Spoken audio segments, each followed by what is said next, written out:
Logics, south India's #1 institute. Reasoning అనేది చాలా easiest subject అనే చెప్పొచ్చు. మనకున్న ఇప్పుడు 3 సబ్జెక్టులలో మ్యాథ్స్, రీజనింగ్, జిఎస్ లో కనుక చూసుకుంటే రీజనింగ్ అనేది ఎక్కువ స్కోర్ గెయిన్ చేయగలుగుతారు. ఎందుకు అంటే టాపిక్స్ అనేవి అలానే ఈజీ వేలో ఉంటాయి. మ్యాథ్స్ కి వచ్చేసరికి కొంచెం ఫార్ములాస్ గుర్తుపెట్టుకోవాల్సి వస్తుంది, కొన్ని క్యాలిక్యులేషన్స్ చేయాల్సి వస్తుంది. బట్ రీజనింగ్ ఈజీ టాపిక్స్ ఉంటాయి కాబట్టి సో రీజనింగ్ వెయిటేజ్ కూడా ఏంటి మనకి CBT 1 లో 30 మార్క్స్ ఇచ్చాడు. మరి 30 మార్క్స్ ఎక్కడి నుండి అడుగుతున్నాడు అంటే కోడింగ్ డికోడింగ్. ఇక్కడ నేను కోడింగ్ డికోడింగ్ నుండి 2 to 3 క్వశ్చన్స్ అని రాశాను కదా, కొన్ని షిఫ్ట్లలో 5 to 6 క్వశ్చన్స్ కూడా ఇస్తా ఉన్నాడు. నేను ఆల్రెడీ స్టార్టింగ్ లో చెప్పినట్టు NTPC అంటేనేంటి మనకు నెంబర్ ఆఫ్ షిఫ్ట్స్ అనేవి ఎక్కువ ఉంటాయి కాబట్టి సో కొన్ని షిఫ్ట్లలో 4 to 5 క్వశ్చన్స్, 5 to 6 క్వశ్చన్స్ కూడా ఇస్తున్నాడు. అండ్ కోడింగ్ డికోడింగ్ కి అరౌండ్ మనకి ఎంత 10 hours టైం పడుతుంది. సో 10 hours కూర్చొని 4 to 5 మార్క్స్ వచ్చాయి అంటే చాలా బెటర్ థింగ్. సో అందుకని ఫస్ట్ ఎప్పుడు కానీ కోడింగ్ డికోడింగ్ అనేది కంప్లీట్ చేయండి. నెక్స్ట్ పజిల్స్ నుండి అడుగుతున్నాడు. పజిల్స్ అంటే చాలా టఫ్ గా ఉంటాయి, నేను అటెంప్ట్ చేయలేను అనే థాట్ వస్తుంది.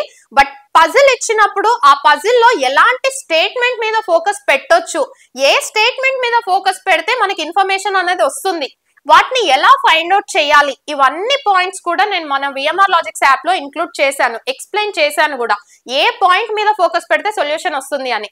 సో ఇక్కడ మనకు ఒక పజిల్ ఇస్తాడు, ఆ పజిల్ ని మీరు కనుక క్రాక్ చేయగలిగితే 3 మార్క్స్ అనేవి మీ చేతిలో ఉంటాయి.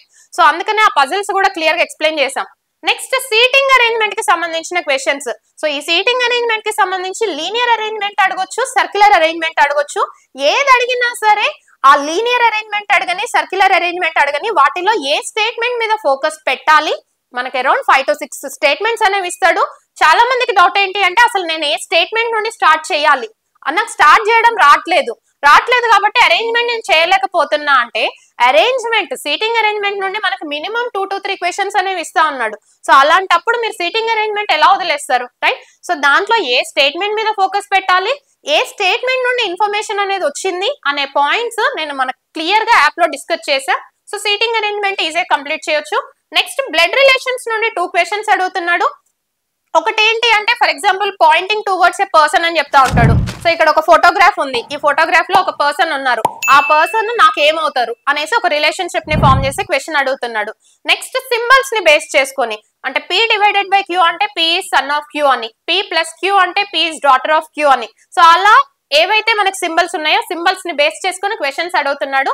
అయితే మీరు వేరే ఏ యాప్ లో చూసుకున్నా సరే ఈ సింబల్స్ కి సంబంధించిన క్వశ్చన్స్ ఇంత పెద్ద ఎక్స్ప్లెనేషన్ అనేది ఉంటుంది. ఒక ట్రీ డయాగ్రామ్ వేయండి, అక్కడ ఉన్న డేటాని తీసుకొచ్చి ఇక్కడ ప్లేస్ చేయండి, అలా 2 to 3 minutes టైం పడుతుంది. బట్ మన యాప్ లో నేను దీనికి షార్ట్ కట్ అనేది క్లియర్ గా ఎక్స్ప్లెయిన్ చేశాను. ఎందుకు అంటే ఎగ్జామినేషన్ లో ఈ రీసెంట్ టైమ్స్ లో ఫోకస్ ఎక్కువ ఆ టాపిక్ మీద పెడుతున్నాడు కాబట్టి నేను ఏదైతే షార్ట్ కట్ చెప్పానో ఆ షార్ట్ కట్ మీరు అప్లై చేస్తే విత్ ఇన్ 30 seconds లో క్వశ్చన్ అనేది సాల్వ్ చేయొచ్చు.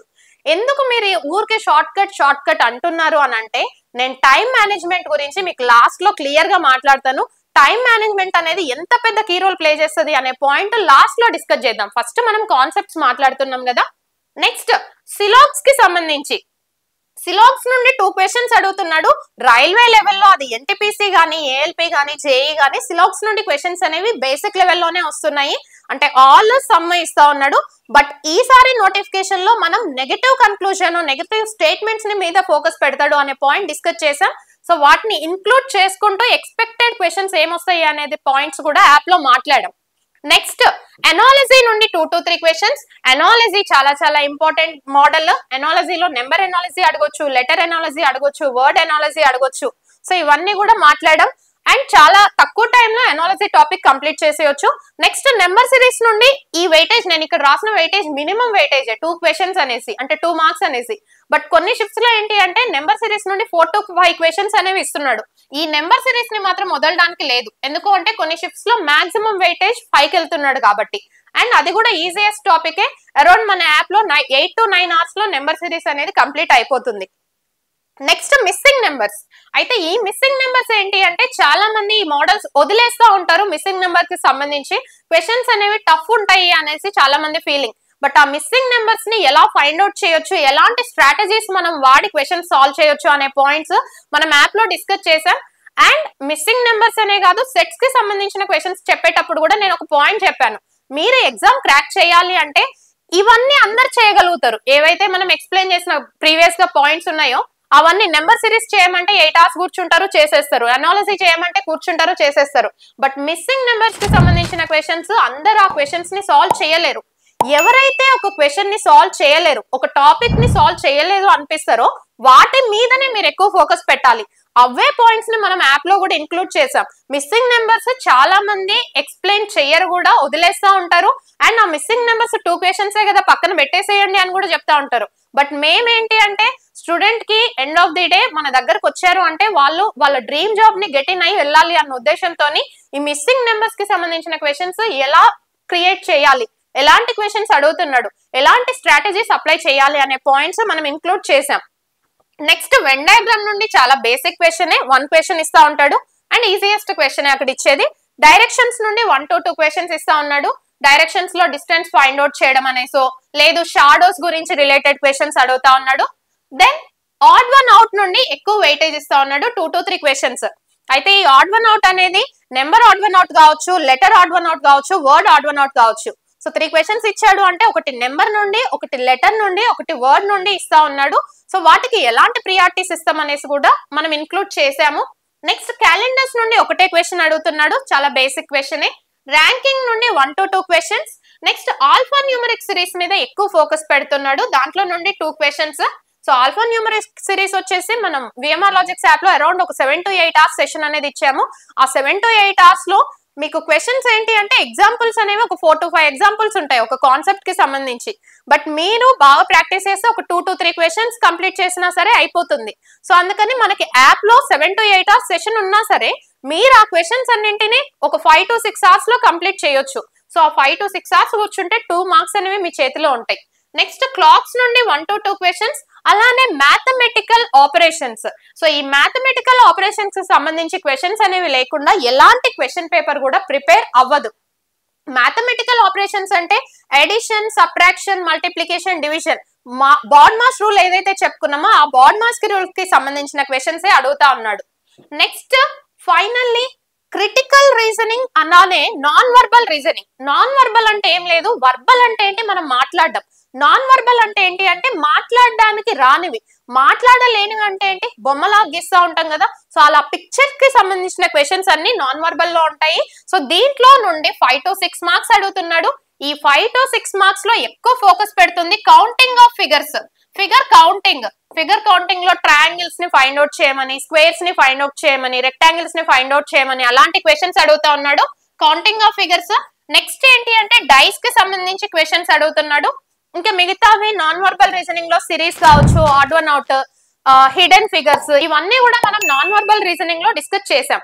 నెక్స్ట్ క్రిటికల్ రీజనింగ్ నుండి 4 to 5 questions అనేవి అడుగుతున్నాడు. బేసిక్ గా ఇది కొంచెం అంటే మనం ఇప్పుడు ఏవైతే చెప్పుకున్నామో వాటన్నింటిలో కాస్త టఫ్ అని చెప్పొచ్చు.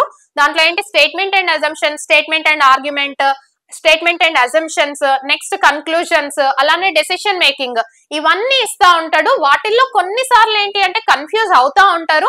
బట్ స్టిల్ కన్ఫ్యూజ్ అవ్వకుండా ఎలాంటి ఫార్మేట్ లో వెళ్ళాలి, ఒక స్టేట్మెంట్ చదివేటప్పుడు ఏ వేలో చదవాలి అనే పాయింట్స్ ని కూడా మనం ఇంక్లూడ్ చేసాము. సో ఇది ఓవరాల్ గా మనకి రీజనింగ్ నుండి 30 marks లో అడుగుతున్న క్వశ్చన్స్. సో 30 marks అంటే ఇన్ని టాపిక్స్ కవర్ చేయాలన్నమాట. ఇన్ని టాపిక్స్ కవర్ చేస్తేనే ఈ 30 marks నేను ఇప్పుడు చెప్తుంది CBT 1 కి మాత్రమే కాదు, CBT 2 లెవెల్, అది కూడా పేపర్ ఈజీ లెవెల్ ఇచ్చినప్పుడు కాదు, పేపర్ టఫ్ లెవెల్ ఇచ్చినా సరే మీకు జాబ్ మీ చేతిలో ఉండాలి అంటే ఈ లెవెల్లో ప్రిపేర్ అవ్వాలి. సో రీజనింగ్ నుండి 30 marks వెయిటేజ్ కదా, మరి CBT 1 గురించి మాట్లాడుతున్నాం కాబట్టి దీంట్లో మినిమం ఈ టాపిక్స్ ఇలా ప్రిపేర్ అయితే అంటే మనం యాప్ లో ఏవైతే టాపిక్స్ ఎంత డ్యూరేషన్ లో చెప్పామో అలా ప్రిపేర్ అవ్వగలిగితే 28 marks అనేవి మీ చేతిలో ఉంటాయి. 28 marks ఈజీగా మీ చేతిలో ఉంటాయి. ఎందుకంటే రీజనింగ్ చాలా ఈజియెస్ట్ టాపిక్స్ దాంట్లో ఉండేవి. 28 మినిమం, 30కి 30 కూడా తెచ్చుకోవచ్చు. బట్ చాలా మంది ఏంటి అంటే తొందరలో ఆన్సర్స్ మిస్టేక్స్ చేస్తూ ఉంటారు. సో స్టూడెంట్స్ వచ్చేసి చాలా మంది ఇవే పాయింట్స్ చెప్తా ఉంటారు, మేడం నాకు ఆన్సర్ వచ్చు బట్ నేను అక్కడ మిస్టేక్ చేసి వచ్చాను, సో అది ఎగ్జామ్ ఫీవర్. సో అట్లాంటివి పక్కన పెట్టేసి మీరు కనుక చాలా కూల్గా వెళ్ళి ఎగ్జామ్ రాశారు అంటే రీజనింగ్ లో 30కి 30 కూడా స్కోర్ చేయొచ్చు. మరి రీజనింగ్ అనేది ఎన్ని అవర్స్ ప్రిపేర్ అవ్వచ్చు అంటే సేమ్ ఇది కూడా 2 hours per day సరిపోతుంది. 2 hours per day.